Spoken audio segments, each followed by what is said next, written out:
कल गुण ग्राम राम के, दान मुकत धन धर्म धाम के। भगवान के गुण समूहों, गुणगान जगत का मंगल करने वाले हैं। दान मुकत धन धर्म धाम के, और 4 पदार्थों को देने वाले हैं। भगवान के गुणगान, अर्थ, धर्म, काम और मोक्ष। इस सत्संग रूपी गंगा में जब हम डुबकी लगाते हैं तो 4 फलों की प्राप्ति हो जाती है। सुन समझे जन मुदित मन। पहले सुनने की बात आई है मेरी माता बहनों। यहाँ जब हम सत्संग में भगवान की कथा में आवे तो मन लगा करके हम सुने। मन कहीं हमारा इधर उधर ना चला जाए। एकदम जहां सत्संग चल रहा है वहां हमारा मन होना चाहिए।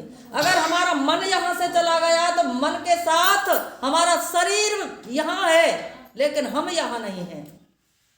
जहां हमारा मन है वहीं हम हैं। इसलिए सुनने की बात आई है कि सुन समझें जन मुदित मन। मन की बात आई है, मन से सुने। मुदित माने प्रेम, अनुराग से। लय ही 4 फल छत तन साधु समाज प्रयाग। फिर प्रयाग की बात आई। ये प्रयागराज है, ये तीर्थ है। संतों का समाज जो होता है तीर्थ होता है, प्रयागराज। 4 फलों की प्राप्ति हो जाती है, अर्थ, धर्म, काम और मोक्ष। इसलिए मेरी माता बहनों, हमें ये नहीं देखना चाहिए कि सत्संग सुनाने वाले कैसे हैं या सत्संग कराने वाले कैसे हैं। हमें दोनों को ही नहीं देखना चाहिए, हमें सुनना चाहिए। जब माता जानकी अशोक वृक्ष के नीचे बैठी हुई थी और माता जानकी दुखी थी, हनुमान जी अशोक वृक्ष पर बैठे हुए हैं तो हनुमान जी विचार करते हैं, तर वल्लभ तहाँ रहा लुकाई और कर ही विचार करूं कहा भाई। माता जानकी दुखी है, मुझे क्या करना चाहिए। तो हनुमान जी ने विचार किया कि दुखी प्राणी के सामने भगवान की कथा सुनानी चाहिए, सत्संग सुनाना चाहिए, जिससे कि उसका दुख थोड़ा कम हो जाए, उसे समझाना चाहिए। तो हनुमान जी ने माता जानकी के लिए भगवान की कथा सुनाई। रामचंद्र गुण वर्णय लागा और सुनतई सीता कर दुख भागा।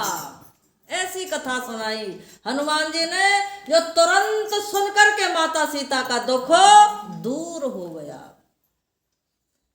कि लागी सुना श्रवण मन लाई और आदई ते सब कथा सुनाई। लागी सुना श्रवण, मन लगा करके माता जानकी ने सुनी। और माता जानकी को पता नहीं था कि कथा कौन सुना रहे हैं।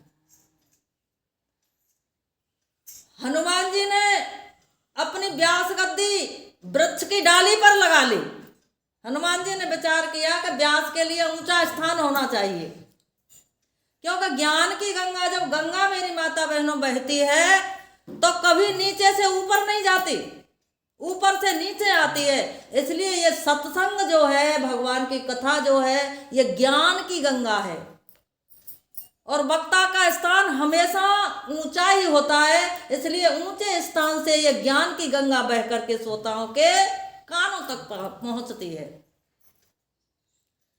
तो हनुमान जी ने कथा माता के लिए सुनाई। माता जानकी ने मन लगा करके सुनी और सुनकर के माता जानकी के सारे दुख दूर हो गए।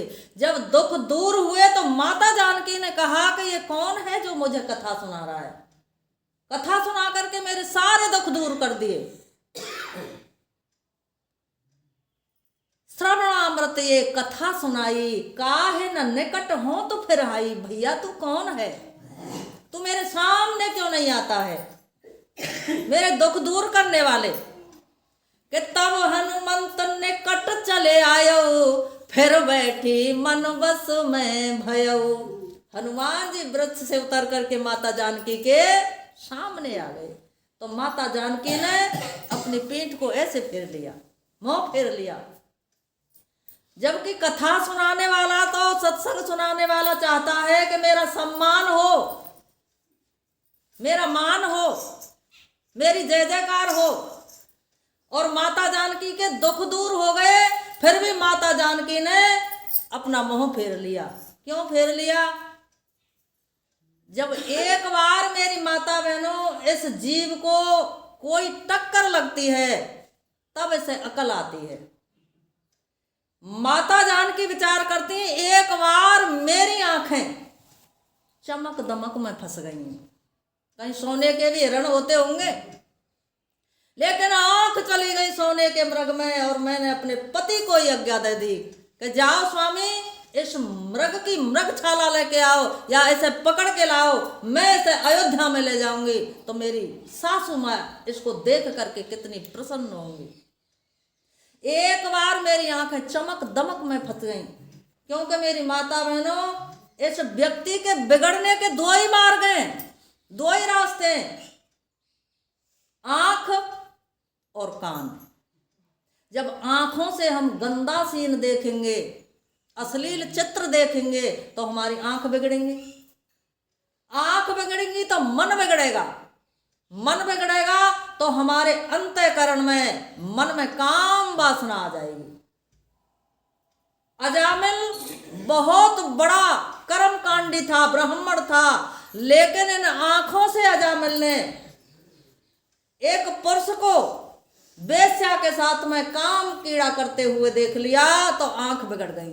आंख बिगड़ी तो मन बिगड़ा, मन बिगड़ा तो काम भीतर आ गया मन में, और उस वेश्या को अपने घर में ले आया। किसके द्वारा बिगड़ा? आंखों के द्वारा। जब हम कानों से अश्लील गीत सुनेंगे, गंदे गाने सुनेंगे, तो हमारे कान बिगड़ जाएंगे। इसलिए मेरी माता बहनों, रहे मेरे मुख में सदा तेरा नाम, ओ राधा के श्याम, ओ मीरा के श्याम।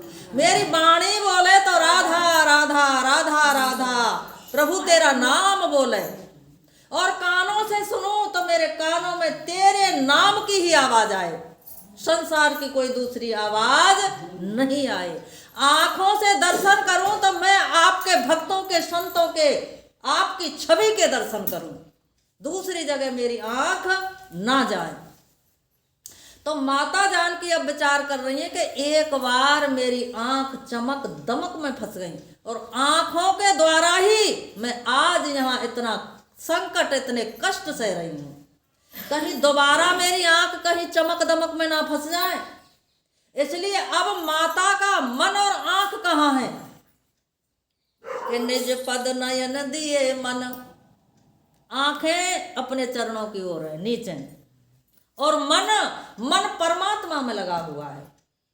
निज पद नयन दिए मन, राम चरण ल्योलीन, परम दुखी भा पवन सुत, देख जानकी दीन। तो जब मोह माता ने फेर लिया, ये कोई राक्षसी माया तो नहीं है, कहीं दोबारा मेरी आंखें किसी राक्षसी माया में चमक दमक में फंस जाएं।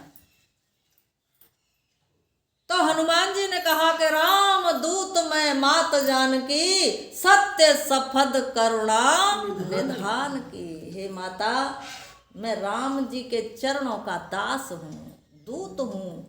मैं करुणा निधान राम जी के चरणों की सौगंध खा करके कहता हूँ कि मैं राम का ही दूत हूँ। माता जानकी ने कहा कि नर बानर ही संग किया कैसे? भाई नर और बानर का संग कैसे हुआ? ये तो हमने देखा है कि मदारी बंदरों को नचाते हैं, लेकिन ये संगति कैसे भाई? नर वानर ही संग किए कैसे, और कही कथा संगत भई जैसे। हनुमान जी ने माता जानकी को सारी कथा सुना दी। माता जानकी के सब दुख दूर हो गए। तो मेरी माता बहनों, जब माता जानकी के भगवान की कथा सुन करके दुख दूर हो गए, तो हम और आप भगवान की कथा सत्संग सुनेंगे तो क्या हमारे और आपके दुख दूर नहीं होंगे? इसलिए निरंतर हमें भगवान की कथा सत्संग सुनना चाहिए। जब तक रहेगी जिंदगी फुर्सत न होगी काम से, कुछ समय ऐसा निकालो प्रेम कर लो राम से। जब तक जीवन है संसारी झंझटों से फुर्सत होने वाली नहीं है, इसलिए कुछ समय हम परमात्मा के लिए भी निकालें। सत्संग, भगवान की कथा, दान पुण्य के लिए हम समय निकालें। क्योंकि मेरी माता बहनों, अंत समय में हमारे साथ में क्या जाता है, दो ही चीजें जाती हैं। नारायण बैकुंठ में दो ही आमे काम,